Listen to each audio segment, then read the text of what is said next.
হোলির আসল মানেটা কি আমরা বুঝি?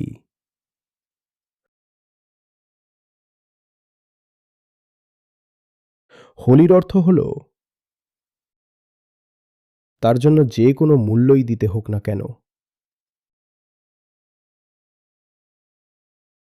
আর মিথ্যে যতই শক্তিশালী হোক কখনোই তার পক্ষ নেওয়া যাবে না। আমার কাছে সত্যই সব, সত্যই আমার বাপ। কোনো বাপই সত্যের চেয়ে বড় হতে পারে না। সমাজ যাই বলুক, প্রকৃতি যাই বলুক, পরিস্থিতি যাই বলুক, এমনকি ক্ষমতাও যদি অন্য কিছু বলে, আমি সেটাই করব যা সঠিক। এটাই হলো হোলি। কথাটা বুঝতে পারছেন?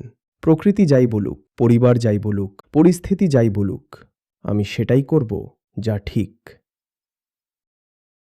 এটাই হলো হোলির আসল অর্থ।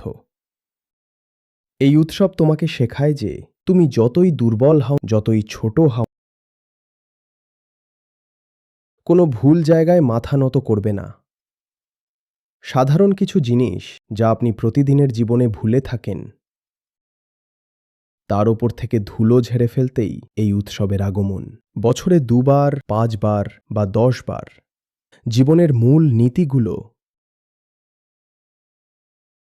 যেন আপনার আবার মনে পড়ে যায়, ঠিক সেই কারণেই এই উৎসব। তাহলে উৎসবের দিনটা তো চেতনার এক বিশেষ শাসনের সাথে পালন করা উচিত, তাই না? নাকি সেই দিন আরও বেশি লম্পটামি করতে হবে, বোকামি আর অভদ্রতার জন্য নিজেকে আরও বেশি ছাড় দিতে হবে?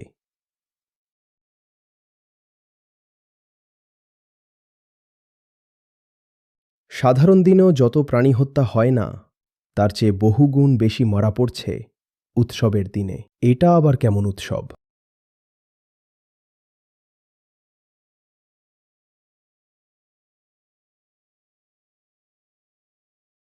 সে হোলি হোক, বকরিদ হোক বা বড়দিন,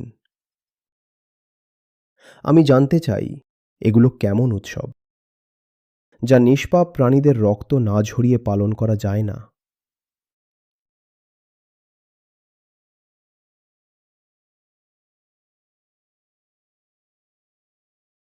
হোলির মতো উৎসবে তো এমন কোনো প্রথাও ছিল না। ভারতে এসব বাইরের প্রভাব কোথা থেকে আসছে যে এখন হোলি, এমনকি দিওয়ালিতেও মাংস খাওয়ার চল বাড়ছে? কে আমাদের এসব শেখাচ্ছে?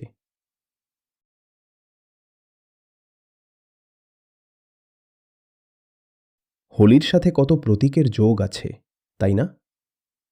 হিরণ্যকশিপুর সেই অহংকার, হিরণ্যকশিপুর অহংকার, জানেন তো তার সাথে কি হয়েছিল? হিরণ্যকশিপু বিষ্ণুর কাছে বর চেয়েছিল। ঠিক আছে, সে অনেক ভক্তি করেছিল, কঠোর তপস্যা করেছিল, কিন্তু মনের গভীরে অহংকার রয়ে গিয়েছিল। সে বর চাইল, বিষ্ণু এলেন, তিনিও মুচকি হেসে বর দিয়ে দিলেন। তার মায়া তিনিই জানেন। কাহিনী বলে, কিন্তু যেহেতু অহংকার ভেতরেই বসেছিল, যে বর সে পেয়েছিল সেটা সে খোদ বিষ্ণুর বিরুদ্ধেই ব্যবহার করতে শুরু করল। বোম বোম ভোলে সে তার পুরো রাজ্যে ফরমান জারি করে দিল, বলল, এখানে কেউ আর বিষ্ণুর নাম নেবে না। এখন সে যে ক্ষমতা পেয়েছে, কার থেকে পেয়েছে? বিষ্ণুর থেকেই পেয়েছে। আর সেই ক্ষমতার ব্যবহার সে কার বিরুদ্ধে করছে? বিষ্ণুর বিরুদ্ধেই করছে। এখন এটা কত বড় একটা প্রতীক, তাই না? এই প্রতীকটাকে সামনে রেখে কি আমরা হোলিতে নতুন কোনো প্রথা তৈরি করতে পারি না? এখন এসব কথা হচ্ছে, হোলির দিন সংস্থায় এসো, আমরা সবাই মিলে বসে কিছু একটা ভেবে নেব, যাতে যার থেকে সব পাচ্ছি অন্তত তার বিরুদ্ধাচরণ যেন না করি। আর আমরা এটা খুব করি। আমরা বলি, আজ আমাদের হাতে ক্ষমতা আছে, আমরা লড়ে দেখাবো। আরে লড়ছো কার সাথে? তুমি তার সাথেই লড়ছো যে তোমাকে শক্তি দিয়েছে। ভুলেই গেছো যে তার বিরুদ্ধেই লড়ছো যার থেকে জ্ঞান পেয়েছো, যার থেকে শক্তি পেয়েছো। যে এমনটা করে তার নামই হলো হিরণ্যকশিপু। আর আমাদের মধ্যেও এই প্রবণতা খুব বেশি থাকে। সাবধান থেকো, ঠিক আছে? এরপর আর কি দেখছ? আরও অনেক প্রতীক আছে। এরপর দেখা যাচ্ছে এক বিশাল পরাজয়। তার নিজের ছেলেই তার কথা মানছে না। পুরো রাজ্যকে সে ভয় দেখিয়ে, ধমক দিয়ে ঠান্ডা করে রেখেছে। আর তার নিজের সেই ছোট্ট সোনা বলছে, না, আমি তো বিষ্ণু ভক্ত, আমি বিষ্ণুকেই ডাকব, আমি মানি না ড্যাডি। এবার ড্যাডি তাকে যতভাবে সম্ভব ললিপপ দিয়েছে, এটা দিয়েছে, ওটা দিয়েছে, এমনকি এক্সবক্সও দিয়েছে হয়তো। সে কেন মানবে? তো জেদ ধরে বসে আছে, না, আমার বিষ্ণুকেই চাই।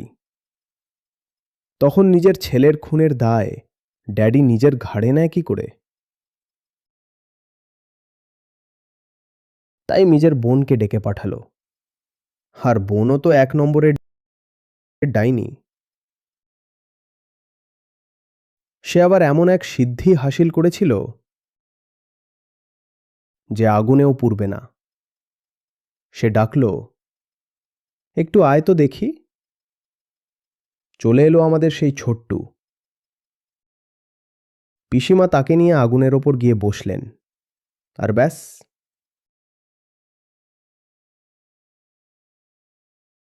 তার সব ক্ষমতা ফেইল মেরে গেল। ছোট্টুর কিচ্ছু হলো না, কিন্তু পিসিমা নিজে সেই আগুনে পুড়ে খাক হয়ে গেলেন। মানেটা বুঝতে পারছো? তোমার কাছে যাই ক্ষমতা, জ্ঞান বা ট্যালেন্ট থাকুক না কেন, তার যদি অপব্যবহার করো, তবে সেটা তোমার থেকে কেড়ে নেওয়া হবে। ওটা তোমার কোনো কাজে আসবে না, উল্টে সেই শক্তিই তোমাকে গিলে খাবে। এখন এই শিক্ষাটাকে মাথায় রেখে আমরা কি কোনো নতুন নিয়ম বানাতে পারি না? মেয়েদের গায়ে বেলুন ছোড়ার চেয়ে তো সেটা অনেক ভালো হবে, তাই না? হ্যাঁ, কি করছিলে তোমরা? মেয়েদের দিকে বেলুন ছুটছিলে? পাগল নাকি? একটাও কারো গায়ে লাগেনি। এটাই তোমাদের ট্যালেন্ট। প্রথমত, মেয়েদের দিকে বেলুন ছোড়াটাই একটা জঘন্য কাজ। আর দ্বিতীয়ত, তোমাদের বাহাদুরি দেখো। বেলুন ছুড়লে ঠিকই, কিন্তু একটাও নিশানায় লাগলো না। এর মধ্যে ধর্ম কোথায়? যদি কারোর হোলির মর্ম সম্পর্কে কোনো ধারণাই না থাকে, হোলির বার্তা সম্পর্কে কোনো বোধ না থাকে, আর এখানে মানুষ অন্যের বাড়ি থেকে চেয়ার তুলে এনে হোলিকায় ফেলে দিচ্ছে, পুড়িয়ে দিচ্ছে। হ্যাঁ, হোলি পালন করো, সেরা থেকে সেরা উপায়ে, সবচেয়ে মার্জিতভাবে পালন করো। ভুলে যেও না যে হোলির এই উৎসব নিরর্থক নয়, অকারণ নয়। এর গভীরে খুব বড় একটা বার্তা লুকিয়ে আছে। সেই বার্তাটাকে স্মরণ করো। দিনটাকে একটা সৃজনাত্মক রূপ দাও। হোলির পেছনের যে আসল ভাবনা, সেটাকে বোঝো, আর সেই অনুযায়ী হোলি পালন করো।